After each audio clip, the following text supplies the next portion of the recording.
अभी के लिए ये दोनों किताबें ले लो, एलिक्सिर का चित्रात्मक मार्गदर्शन और जड़ी बूटियों का चित्रात्मक अभिलेख। कहते हुए उन्होंने अविनाश को 2 मोटी किताबें दे दी। अविनाश ने खुशी खुशी उन्हें ले लिया। इन 2 पुस्तकों के साथ वह जल्द ही और भी अधिक जड़ी बूटियां सीख सकता था, और फिर तृतीय स्तरीय अल्केमिस्ट बनना सिर्फ सपना नहीं रहेगा। इसके बाद मास्टर राजीव पहले ही चले गए। उन्हें भरोसा था कि इन 2 किताबों की मदद से अविनाश तेजी से प्रगति करेगा। मास्टर राजीव तो सच में बेफिक्र हैं, कामिनी ने हल्की शिकायत की।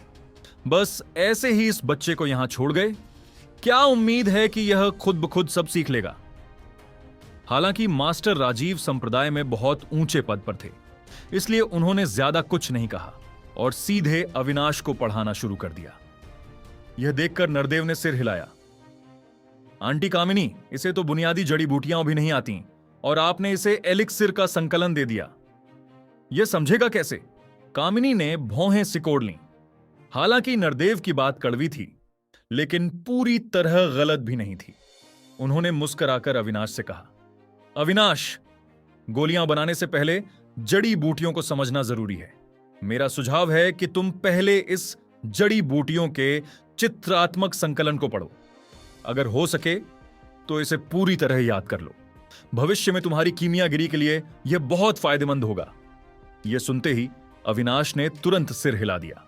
इस समय उसे सबसे ज्यादा जिस चीज की कमी थी वह था जड़ी बूटियों का ज्ञान और तृतीय स्तरीय औषधि सूत्रों की जानकारी। सौभाग्य से इन दोनों पुस्तकों में चौथी श्रेणी से नीचे की सभी गोलियों का पूरा ज्ञान मौजूद था। अगर वह इन्हें पूरी तरह सीख लेता तो चौथे स्तर के अल्केमिस्ट बनने तक यह उसके लिए पूरी तरह काफी था। यह सुनते ही नरदेव चौंक गई। वॉन हर्ब्स रिकॉर्ड की सारी सामग्री याद कर लेना कोई आसान काम नहीं था। इस किताब में अनगिनत दुर्लभ और कीमती औषधीय जड़ी बूटियों का विवरण दर्ज था। उनकी संख्या इतनी अधिक थी कि सिर चकरा जाए। खुद नरदेव ने इस किताब को 3 साल तक पढ़ा था, फिर भी वह केवल कुछ आम जड़ी बूटियां ही याद कर पाई थी।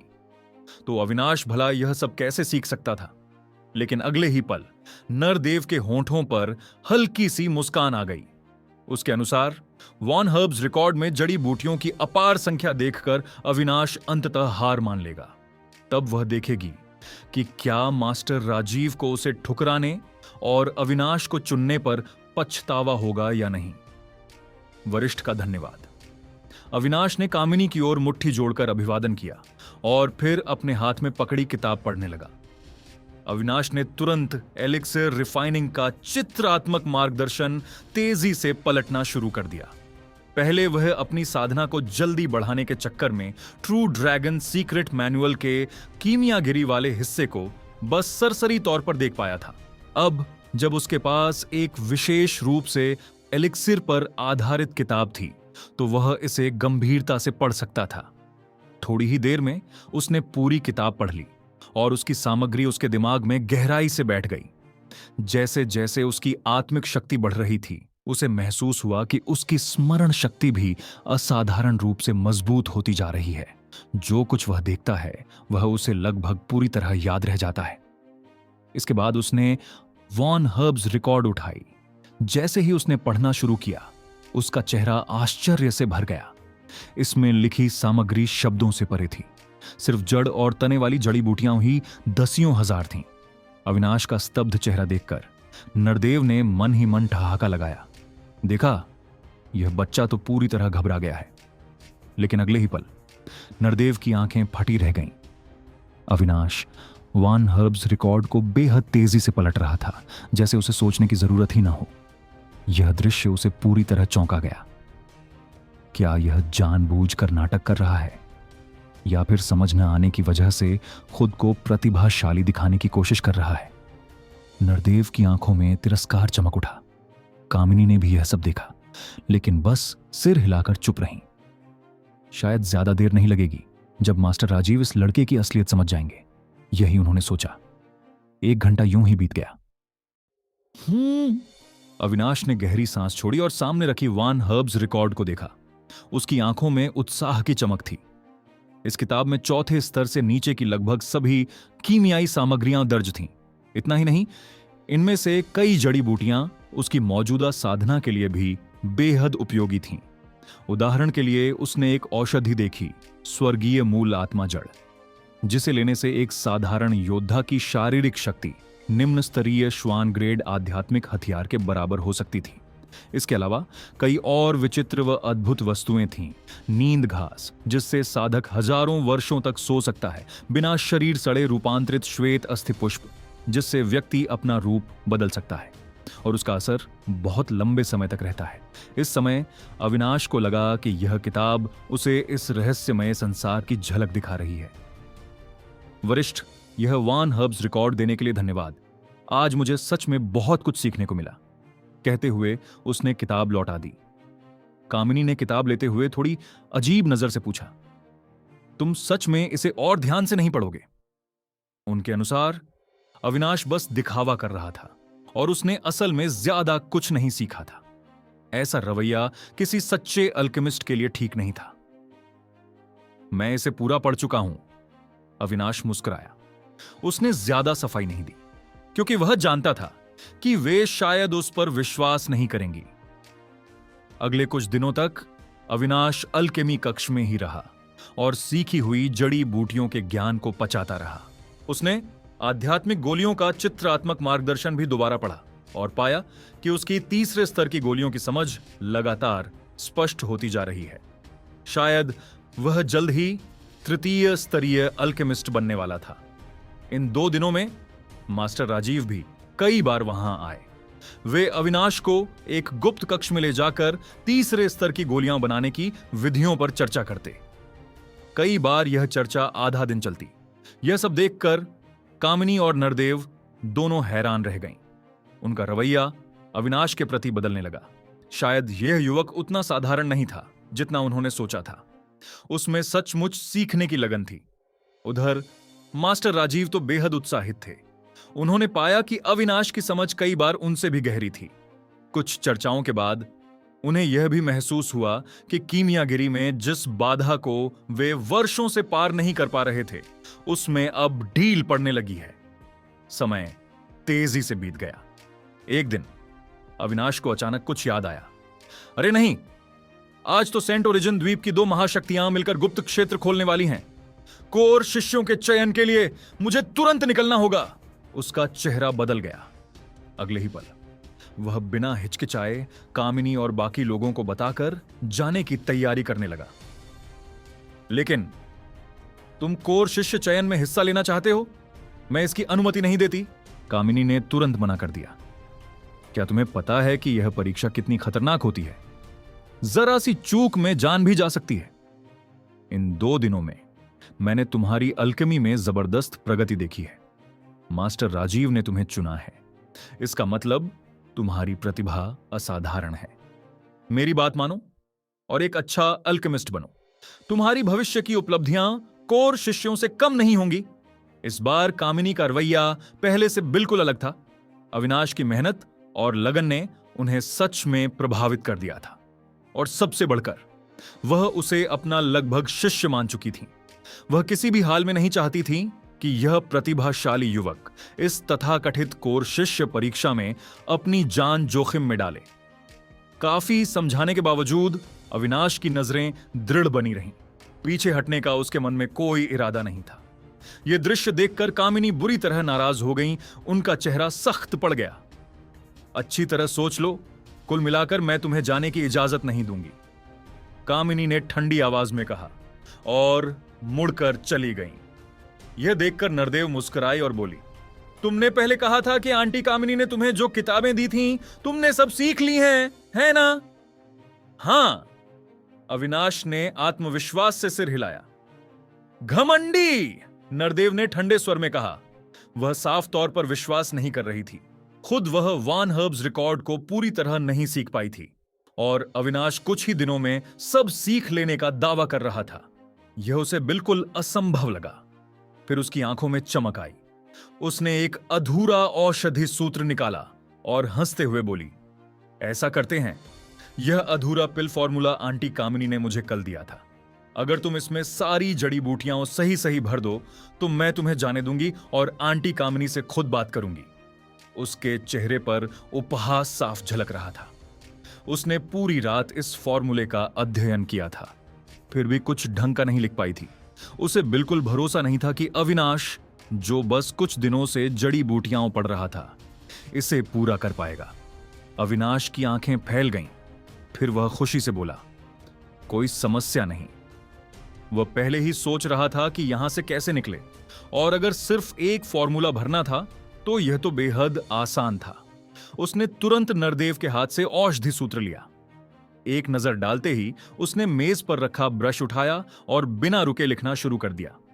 क्या उसने सच में सब सीख लिया है? अविनाश की सहज और तेज लिखावट देखकर नरदेव के मन में भी संदेह उठने लगा। कुछ ही पलों में अविनाश ने फॉर्मूला उसे वापस थमा दिया और मुस्कुराकर बोला, तो फिर यह काम तुम्हें सौंपता हूं। इतना कहकर वह बिना रुके सीधे संप्रदाय के युद्ध अभ्यास मैदान की ओर चला गया। इतनी जल्दी? नरदेव ने फॉर्मूला हाथ में लिया। उसके चेहरे पर शंका साफ थी। जैसे ही उसने ऊपर ऊपर देखा, उसका चेहरा तुरंत सफेद पड़ गया। चांगचिंग, तुमने उस लड़के को जाने क्यों दिया? अगर बाद में एल्डर कामिनी ने पूछा तो हम क्या जवाब देंगे? कुछ और युवा लड़कियां जो दवा सेविका शिष्य थीं, आकर शिकायत करने लगीं। फिर उन्होंने नरदेव के हाथ में पकड़े फॉर्मूले को देखा और सबके चेहरे गंभीर हो गए।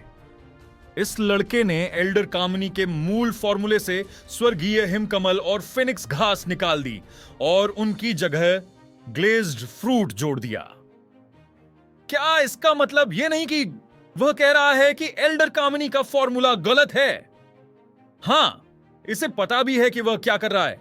एल्डर कामिनी की अनुमति के बिना फॉर्मूला बदलने की हिम्मत कर ली। क्या इसे लगता है कि इसकी अल्केमी एल्डर कामिनी से भी बेहतर है? आसपास के लोग सिर हिलाने लगे। उन्हें नरदेव पर दया आ रही थी। यह लड़का तो मनमाने ढंग से फॉर्मूला बदलकर सबको फंसा गया। अब नरदेव को जरूर सजा मिलेगी। यहां क्या हो रहा है? इतना शोर क्यों? इसी समय कामिनी लौट आई। जैसे ही उन्होंने देखा कि अविनाश वहां नहीं है, उनका चेहरा गुस्से से भर गया।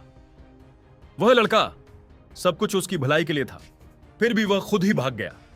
कामिनी दांत पीसते हुए बोली। उनके चेहरे पर निराशा साफ थी, लेकिन तभी उनकी नजर नरदेव के हाथ में पकड़े औषधि सूत्र पर पड़ी।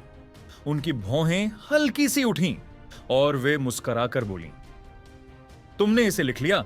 नरदेव कुछ समझ पाती उससे पहले ही कामिनी ने फॉर्मूला हाथ में ले लिया। आंटी कामिनी, यह फॉर्मूला तो...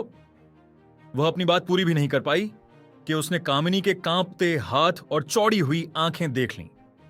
उसका दिल बैठ गया। सब खत्म। उस लड़के ने तो मुझे पूरी तरह फंसा दिया। लेकिन अगले ही पल, हा हा हा, चांगचिंग, तुम तो कमाल हो। यह बात मेरे दिमाग में पहले क्यों नहीं आई? आसपास मौजूद सभी लोग सन्न रह गए, यहां तक कि नरदेव भी हक्का बक्का रह गई। आंटी कामिनी, आप क्या कह रही हैं? असल में यह औषधि सूत्र मेरे गुरु ने छोड़ा था। इसमें वाकई कुछ जड़ी बूटियां गलत हैं, लेकिन मैं अब तक यह नहीं समझ पाई थी कि गलती कहां है। मुझे पता है कि तुम्हारी प्रतिभा मुझसे भी बेहतर है, इसलिए मैंने जानबूझकर तुम्हें यह फॉर्मूला दिखाया। मुझे ज्यादा उम्मीद नहीं थी, लेकिन तुमने सच में समस्या ढूंढ ली। ऐसी समझ और क्षमता, इसे तो मास्टरी ही कहा जाएगा। नरदेव का दिमाग सुन्न हो गया। मास्टरी? जिस लड़के को वह हमेशा तुच्छ समझती रही, उसे आंटी कामिनी अब मास्टर कह रही थी। आंटी कामिनी, लेकिन यह फॉर्मूला मैंने नहीं सुधारा। नरदेव ने जल्दी से सिर हिलाया। क्या?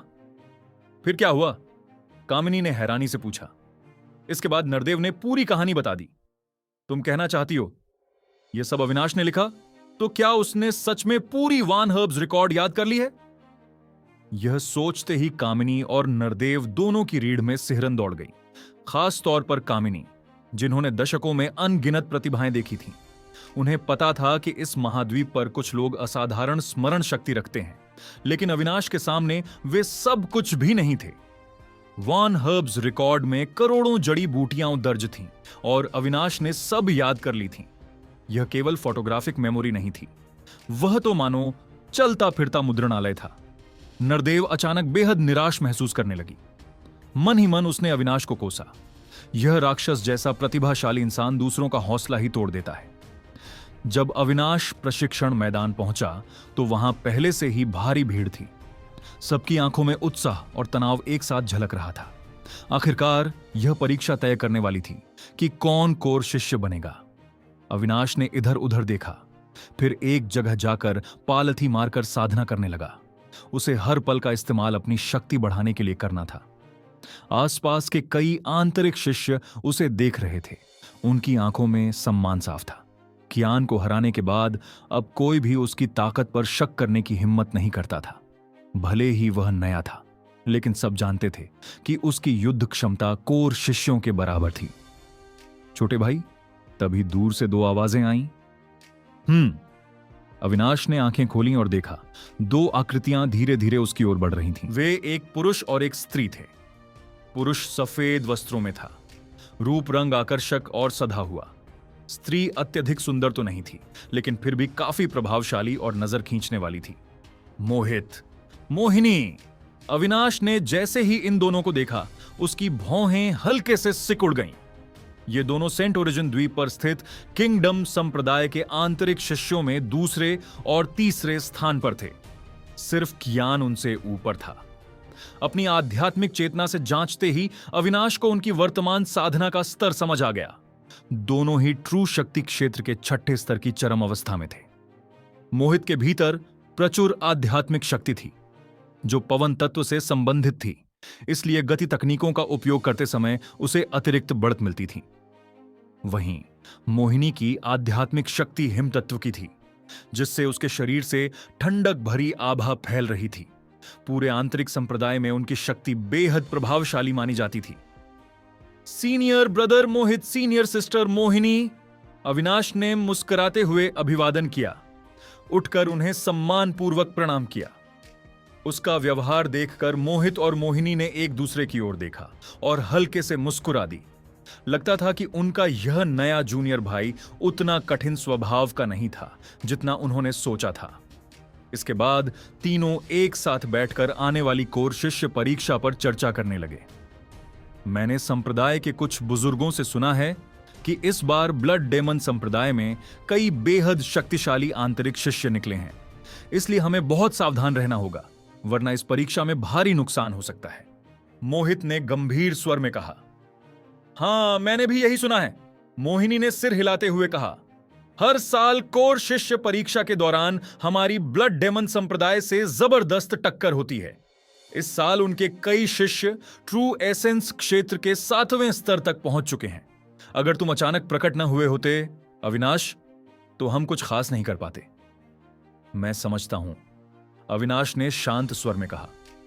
गुप्त क्षेत्र में पहुंचकर यदि अवसर मिला तो मैं पूरी कोशिश करूंगा मदद करने की, लेकिन भीतर की स्थिति बहुत जटिल हो सकती है। हर समय सबकी रक्षा करना मुमकिन नहीं होगा। जूनियर ब्रदर, इसकी चिंता मत करो, मोहित मुस्कुराया। मोहिनी और मैं काफी मजबूत हैं, सामान्य हालात में संभाल लेंगे। हम तुम्हारे लिए बोझ नहीं बनेंगे। और जब हम गुप्त क्षेत्र में प्रवेश करेंगे तो संप्रदाय के बुजुर्ग हर किसी को एक टोकन देंगे। उसी के आधार पर हमारे अंक तय होंगे। अगर कोई खतरा हो तो उसी टोकन में थोड़ी सी आध्यात्मिक शक्ति डालकर मदद का संकेत भी भेजा जा सकता है। समझ गया, अविनाश ने सिर हिलाया। उसे यह जानकारी काफी उपयोगी लगी। फिर उसे कुछ याद आया और उसने पूछा, तो क्या इसका मतलब यह भी है कि ब्लड डेमन संप्रदाय के शिष्यों के पास भी ऐसे ही टोकन होंगे जिनसे वे अपने साथियों की स्थिति जान सकेंगे? हां, मोहिनी ने मुस्कुराकर उत्तर दिया। भले ही कहा जाता है कि यह परीक्षा दोनों संप्रदाय मिलकर आयोजित कर रहे हैं, लेकिन असल में ऐसा इसलिए है क्योंकि गुप्त क्षेत्र का द्वार अकेला कोई संप्रदाय नहीं खोल सकता। अंदर पहुंचते ही दोनों पक्ष स्वतंत्र रूप से लड़ेंगे। बिल्कुल, मोहित ने आगे कहा। इस परीक्षा में हमारा मुख्य लक्ष्य आत्मिक पशुओं का वध करना है। यही सबसे बड़ा अंक आधार होगा।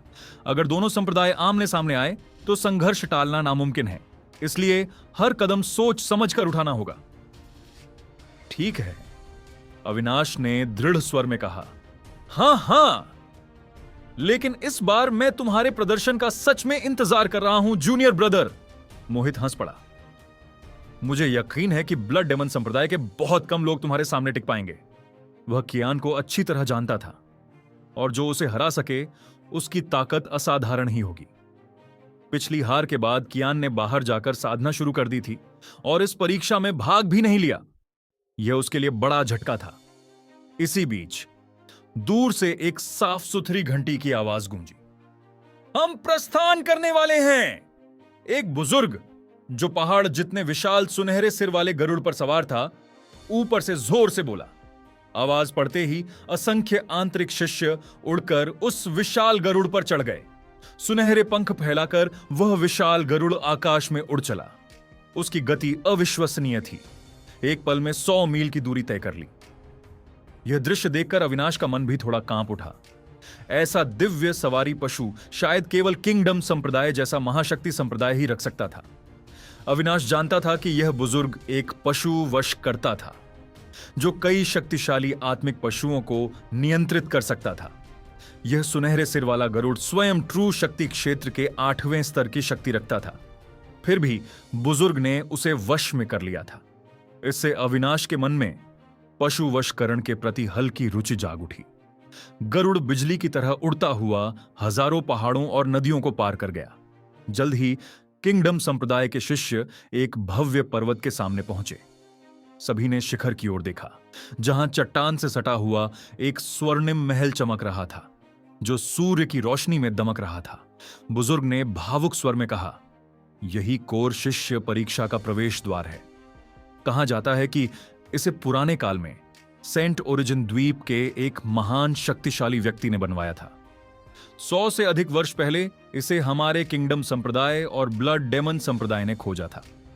इस महल में एक विशाल संरचना लगी है, जिसे मैं ब्लड डेमन संप्रदाय के विशेषज्ञों के साथ मिलकर खोलूंगा, ताकि तुम सब भीतर प्रवेश कर सको। एक पुराने महान शक्तिशाली व्यक्ति द्वारा बनाया गया एक छोटा संसार। सभी के चेहरे पर हैरानी झलक रही थी। सीनियर, अगर कोई चरम तक प्रशिक्षण प्राप्त कर ले, क्या वास्तव में वह एक छोटा संसार बना सकता है? अचानक एक आंतरिक अनुयायी ने सवाल किया। बिल्कुल। इस पर सीनियर का चेहरा गंभीर हो गया और उन्होंने जोर से कहा, कहा जाता है कि पुराने समय में कई शक्तिशाली मार्शल आर्ट्स के गुरु हुए। उनकी क्षमता आकाश छूने वाली थी। एक छोटे से इशारे में वे तारे तोड़ सकते थे और आकाश पृथ्वी में उड़ सकते थे। वे शून्य को भी चीर सकते थे और हजारों मील की दूरी तय कर सकते थे। आपके सामने जो यह छोटा संसार है, वह उनके लिए कुछ भी नहीं है। वाह! लीडिंग सीनियर द्वारा पुराने महान कार्यों का वर्णन सुनकर कई आंतरिक अनुयायियों की आंखें उत्साह से चमक उठीं। यहां तक कि अविनाश, जो सामान्यतः शांत रहते थे, भी थोड़े प्रभावित हुए। वे जानते थे कि जिस शक्ति की बातें सीनियर कर रहे थे, वे मार्शल आर्ट्स के विशेषज्ञ कहीं ना कहीं अभी भी मौजूद हैं। समय की धारा में वे इतिहास में खो नहीं गए हैं, लेकिन अभी वह ऐसे शक्तिशाली व्यक्तियों के पास भी नहीं पहुंच सकते थे। इस सोच के साथ अविनाश का दिल इस भव्य संसार के लिए और अधिक उत्सुकता और लालसा से भर गया। ठीक है, तैयार हो जाओ। ब्लड डेमन संप्रदाय के विशेषज्ञ जल्दी ही आ रहे होंगे। अब तुम्हें अब तक का सबसे भयंकर सामना करना होगा। सीनियर मुस्कुराए और बोले, इस असेसमेंट में जितने अधिक और मजबूत स्पिरिट बीस्ट्स तुम मारोगे, तुम्हारे अंक उतने ही अधिक होंगे। ये लो, ये आपके टोकन है। ये अपने आप आपके स्कोर रिकॉर्ड करेंगे। इसके अलावा अगर तुम ब्लड डेमन संप्रदाय के किसी आंतरिक अनुयायी को हराकर उनका टोकन ले लेते हो, तो उनके टोकन के अंक तुम्हें ट्रांसफर हो जाएंगे। इसके बाद लीडिंग सीनियर ने हर एक को सफेद टोकन दिया। जब वह अविनाश के पास आए तो उनका चेहरा गंभीर हो गया। धीरे धीरे उन्होंने कहा, यह कोर डिसिपल असेसमेंट अत्यंत खतरनाक है। अगर तुम किसी अजेय विरोधी से मिलो तो सीधे मुकाबला मत करो। तुम्हारी प्रतिभा पिछले सैकड़ों वर्षों में किंगडम संप्रदाय में बेहद दुर्लभ है। संप्रदाय नहीं चाहता कि तुम अपनी जान गंवाओ। वास्तव में संप्रदाय ने पहले ही आदेश जारी किया था कि तुम इस असेसमेंट से मुक्त हो सकते हो और सीधे कोर डिसिपल बन सकते हो। अगर तुमने सोच लिया है तो मुझे बता दो कि तुम्हें भाग लेने की जरूरत नहीं है। धन्यवाद सीनियर, लेकिन मैं फिर भी इस असेसमेंट में भाग लेना चाहता हूं। अविनाश ने तुरंत हाथ जोड़कर धन्यवाद किया। वह वास्तव में भाग न लेकर सीधे कोर डिसिपल बन सकते थे, लेकिन बिना अच्छे अंक के उन्हें हेडक्वार्टर में सिफारिश नहीं किया जा सकता था और उनके शिक्षक द्वारा दी गई जिम्मेदारियां कैसे पूरी होती। इस दृश्य ने कई आंतरिक अनुयायियों की ईर्ष्या भरी नजरें खींच लीं। तभी दूर से अचानक एक जोरदार गर्जना हुई। ब्लड डेमन संप्रदाय आ चुका था। एक पल में सभी के चेहरे बदल गए और वे उस दिशा की ओर देखने लगे जहां से आवाज आई थी। फिर उन्होंने देखा एक विशाल सफेद शेर बाघ प्राणी जिसकी पीठ पर पंख थे, आकाश में चमक रहा था। उसकी चौड़ी पीठ पर कई युवा अनुयायी खड़े थे, खून लाल वस्त्र पहने हुए, स्पष्ट रूप से ब्लड डेमन संप्रदाय के सदस्य। सीनियर, इतने साल हो गए, उम्मीद नहीं थी कि आप अभी भी जीवित हैं। यह वाकई हैरानी की बात है। सफेद शेर बाघ प्राणी से अचानक एक तेज आवाज आई। वह एक मध्य आयु का आदमी था और ब्लड डेमन संप्रदाय के प्रमुख सीनियर्स में से एक था। हाँ, तुम भी अभी तक जीवित हो, स्काई सपोर्टिंग संप्रदाय के मोहिनी आई ने ठंडे स्वर में कहा। ऐसा लगता है कि ये दो संप्रदाय वास्तव में अनसुलझे संघर्ष के बिंदु तक पहुंच गए हैं। अविनाश ने यह सोचते हुए देखा। मुझे लगता है हमें जल्दी करना चाहिए। यह सीक्रेट रियलम केवल हर 5 साल में एक बार खुलता है और केवल 1 महीने के लिए रहता है। अब और समय बर्बाद नहीं करना चाहिए, मोहिनी ने ठंडे स्वर में कहा, जैसे और बहस करना नहीं चाहते हो।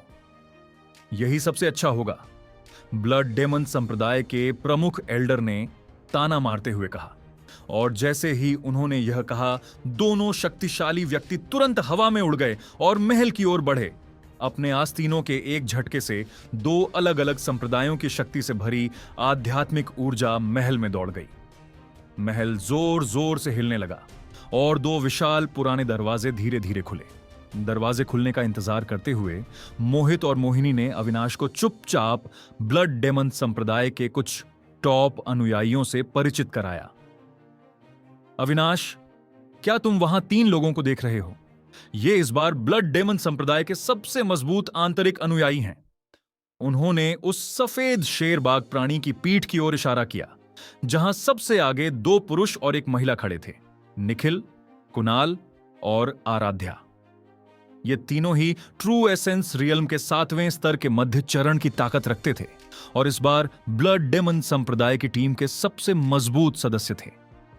अगर अविनाश नहीं आते तो केवल मोहित, जो कि ट्रू युआन रियल्म के 6ठे स्तर के चरम विशेषज्ञ हैं, ही ब्लड डेमन संप्रदाय के अनुयायियों का सामना कर सकते थे।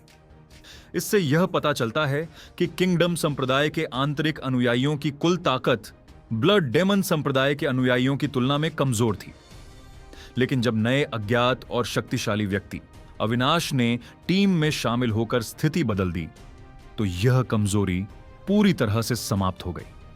इससे कई किंगडम संप्रदाय के आंतरिक अनुयायियों को उनके सामने लड़ने का साहस मिल गया। वहीं ब्लड डेमन संप्रदाय के लोग, जो शेर बाघ प्राणी की पीठ पर बैठे थे, अविनाश और उनके समूह को देख रहे थे। क्या तुमने देखा? जो सफेद वस्त्र पहने युवा मोहित और मोहिनी के साथ खड़ा है, वही इस बार किंगडम संप्रदाय का नया सबसे मजबूत आंतरिक सदस्य है। यही हमारा मुख्य लक्ष्य है, आराध्या ने धीरे धीरे कहा। उसकी खूबसूरत आंखों में चमक थी। बस एक बच्चा है, इसमें डरने जैसी क्या बात है? मैं इसे अकेले मार सकता हूं। निखिल, एक मजबूत कद का आदमी, ने तुच्छ भाव से कहा। उसकी नजरें अविनाश पर टिकी हुई थीं। आराध्या, दूसरों का हौसला बढ़ाकर खुद की ताकत कम मत करना। कुणाल ने ठंडी हंसी के साथ सिर हिलाया और फिर, जैसे कुछ याद आया हो, ठंडे स्वर में ताना मारा। और हां, भले ही अविनाश शक्तिशाली है, वह सिर्फ ट्रू युआन रियल्म के 7वें स्तर पर है। मत भूलो, वह व्यक्ति इस बार भी आ सकता है। किंगडम संप्रदाय को खत्म करना उसके लिए एक खेल जैसी बात होगी। मतलब, लेकिन क्या वह सच में आएगा इस बार? आखिरकार यह सिर्फ हमारे होली ओरिजिन आइलैंड का छोटा कोर डिसिपल असेसमेंट है। निखिल ने हल्का सा भौहें चढ़ाई। मुझे लगता है कि वह आएगा। लगता है इस असेसमेंट के सीक्रेट रियल्म में उसे कुछ चाहिए। हमने इस बार उसे इस सीक्रेट रियल्म में प्रवेश दिलाया है, इसलिए उसे हमारी मदद करने से कोई रोक नहीं सकता।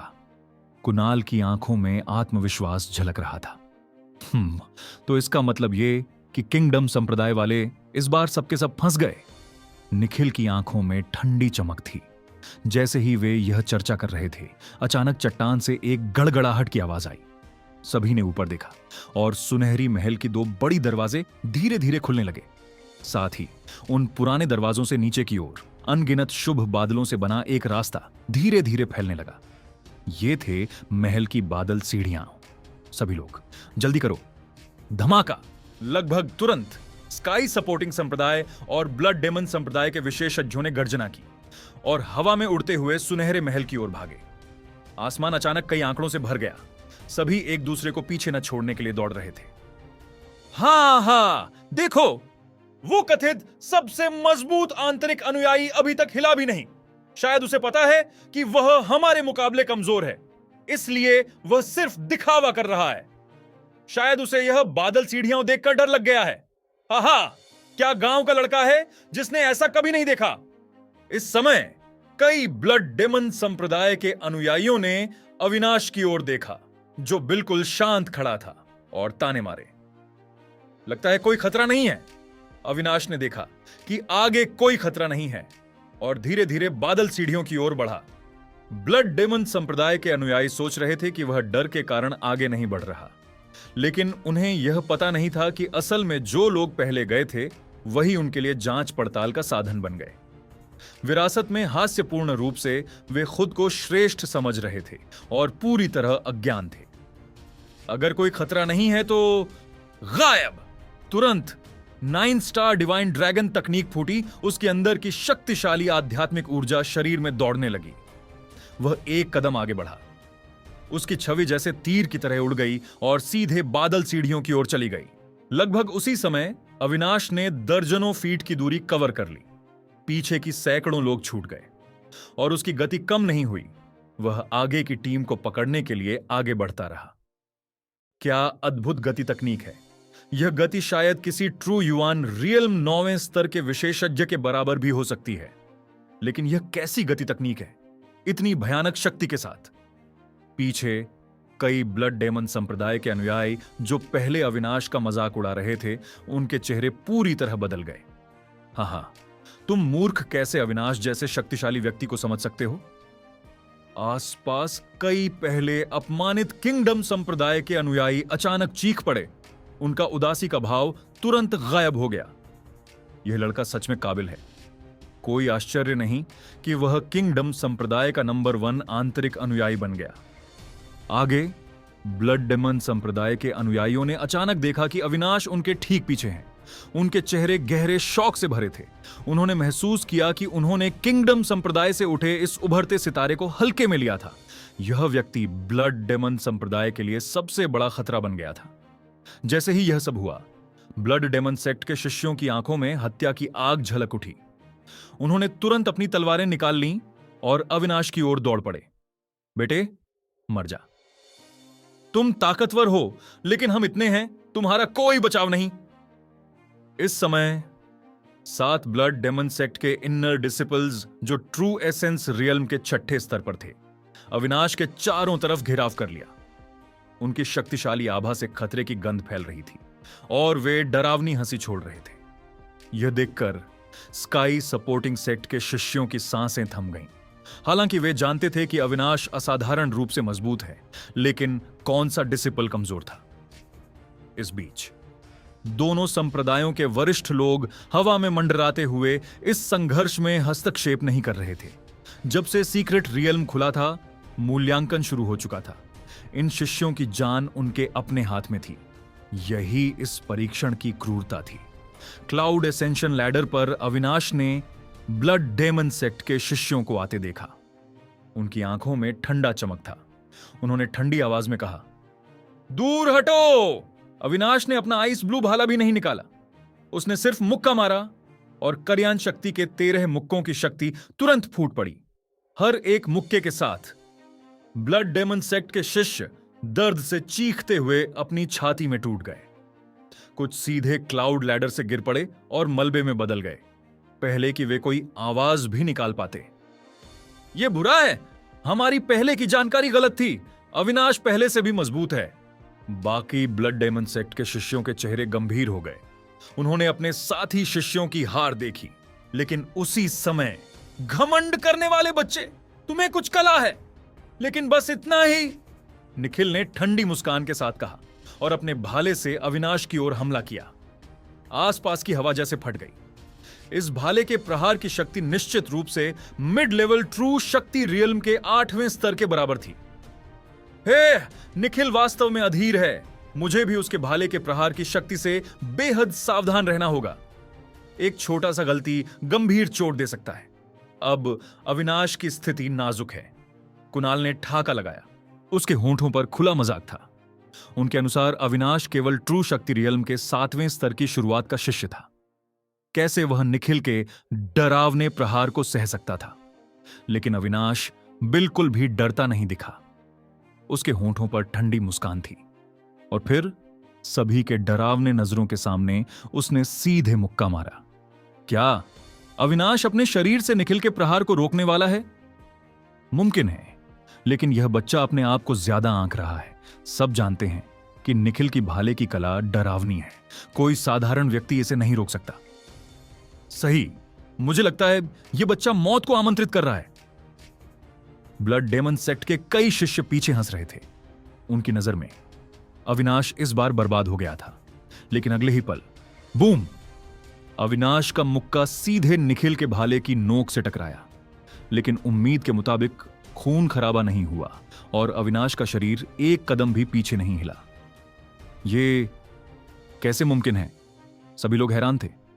अविनाश बिल्कुल कमजोर दिख रहा था, एक ऐसे व्यक्ति की तरह जिसे आसानी से कुचल दिया जा सकता था। लेकिन इस समय उसका मुक्का भाले की नोक से टकराया और उसे किसी तरह की चोट नहीं लगी, जैसे वह एक विशाल पहाड़ हो जिसे हिलाया नहीं जा सकता। क्या शक्तिशाली शरीर है! निखिल ने भी थोड़ी देर के लिए डर महसूस किया। सोचना मुश्किल था कि किसी का शारीरिक शरीर इतना शक्तिशाली हो सकता है। असल में निखिल नहीं जानता था कि अविनाश ने 9 स्टार डिवाइन ड्रैगन तकनीक अपनाई थी। उसका शरीर पहले से ही बेहद मजबूत हो गया था और जिस heaven and earth spiritual liquid और तीसरे स्तर की स्पिरिचुअल पिल को उसके गुरु प्रोफाउंड स्पिरिट स्वॉर्ड एम्परर ने दिया था, उसके साथ उसका शारीरिक बल अब कई ट्रू शक्ति रियल्म के 9वें स्तर के विशेषज्ञों से भी आगे था। अगर ऐसा है तो मैं तुम्हें अपनी गोल्डन सोर्स 13 भाले की शक्ति दिखाऊंगा। निखिल का चेहरा क्रूर हो गया। उसके भाले से तेज सुनहरी रोशनी निकलती है और उसने 13 लगातार प्रहार किए। हर प्रहार पिछले से भी अधिक शक्तिशाली था और आसपास की आध्यात्मिक ऊर्जा भी कुछ हद तक अस्थिर हो गई। 13 स्वर्ण भाले। कई लोगों ने यह भाले की कला पहचान ली और उनके चेहरे हैरानी से भरे थे। आपके ब्लड डेमन सेक्ट से कोई इस कला को सीख गया? आसमान में इस बार टीम का नेतृत्व कर रहे स्काई सपोर्टिंग सेक्ट के वरिष्ठ का चेहरा भी गंभीर हो गया। हा, यह गोल्डन सोर्स 13 भाले हमारी ब्लड डेमन सेक्ट के मुख्यालय द्वारा दी गई एक निम्न स्तरीय तकनीक है। हमारी सेक्ट के बहुत कम लोग इसे पूरी तरह से सीख सकते हैं। अब निखिल इसे पूरी तरह से महारत हासिल कर चुका है। देखते हैं तुम्हारे स्काई पियर्सिंग सेक्ट का बच्चा अविनाश इस बार कैसे बचता है। ब्लड डेमन सेक्ट के वरिष्ठ ने ठंडी हंसी के साथ कहा। उसे निखिल पर पूरा भरोसा था। इनर सेक्ट के 3 प्रमुख शिष्यों में से एक होने के नाते वह अविनाश को पूरी तरह दबा सकता था। स्काई पियर्सिंग सेक्ट का वरिष्ठ भी गुस्से में था, लेकिन वह इस दिव्य भाले की शक्ति को जानता था। उसे बस यह आशा थी कि अविनाश इस लड़ाई में बच जाएगा। क्लाउड एसेंशन लैडर पर गोल्डन सोर्स 13 भाले। अविनाश की आंखों में चमक थी। उसने आसपास की चर्चा सुनी थी और जानता था कि यह तकनीक कितनी शक्तिशाली है, लेकिन वह डर नहीं रहा था। Perfect timing. मैं तुम्हारे 13 गोल्डन सोर्स भालों का इस्तेमाल अपनी हेवनली स्टार स्लेइंग तकनीक को सुधारने के लिए करूंगा। अब यह तलवार तकनीक पूरी तरह निपुण हो जानी चाहिए। इतना सोचते ही अविनाश ने अपने आइस ब्लू भाले को अचानक निकाल लिया। भाले से एक तेज रोशनी निकली और ठंडी हवा चारों ओर फैल गई। कुछ ही क्षण में दोनों भाले जोरदार टकराए। भाले लगातार टकराते रहे और उनकी चमक इतनी तेज थी कि देखने वालों की आंखें छलक गईं। निखिल के गोल्डन सोर्स 13 भाले और अविनाश की हेवनली स्टार स्लेइंग तकनीक दोनों विस्फोटक आध्यात्मिक तकनीकें थीं। हर भाले की रोशनी में अपार शक्ति थी। धत्त तेरी की, बच्चा, यह कौन सी तकनीक है जो मेरे भालों को रोक सकती है? निखिल का चेहरा हैरानी में भर गया। उसने कभी सोचा भी नहीं था कि अविनाश उससे इस हद तक लड़ सके। हर टकराव के साथ अविनाश के प्रहार और भी मजबूत हो रहे थे। उनकी ताकत एक पहाड़ जैसी भारी लग रही थी। क्या धत्त तेरी की, यह बच्चा इस लड़ाई में अपने भाले की तकनीक को सुधार रहा है। निखिल ने तुरंत महसूस किया कि समस्या क्या है और शर्मिंदगी महसूस की। अविनाश ने बस ठंडी मुस्कान दी। हेवनली स्टार स्लेइंग तकनीक, सितारे चमको। भाले से डरावनी ध्वनि निकली। आसमान में अचानक चमकदार सितारे दिखाई दिए और 9 बड़े सितारे भाले में समा गए। भाला जैसे एक शूटिंग स्टार की तरह गिरा, आकाश को चीरता हुआ और निखिल पर प्रहार किया। मार डालो उसे, अविनाश ने ठंडी आवाज में कहा। एक ही प्रहार में निखिल का भाला अविनाश ने दूर फेंक दिया। भारी शक्ति ने तुरंत उसे पकड़ लिया और निखिल के सीने को फाड़ते हुए प्रहार किया। निखिल ने अपने सीने से जीवन शक्ति धीरे धीरे बहते देखा। उसकी आंखों में अविश्वास झलक रहा था। वह मार डाला गया था। यह कैसे हो सकता है? दूर से ब्लड डेमन सेक्ट का वरिष्ठ क्रोधित था।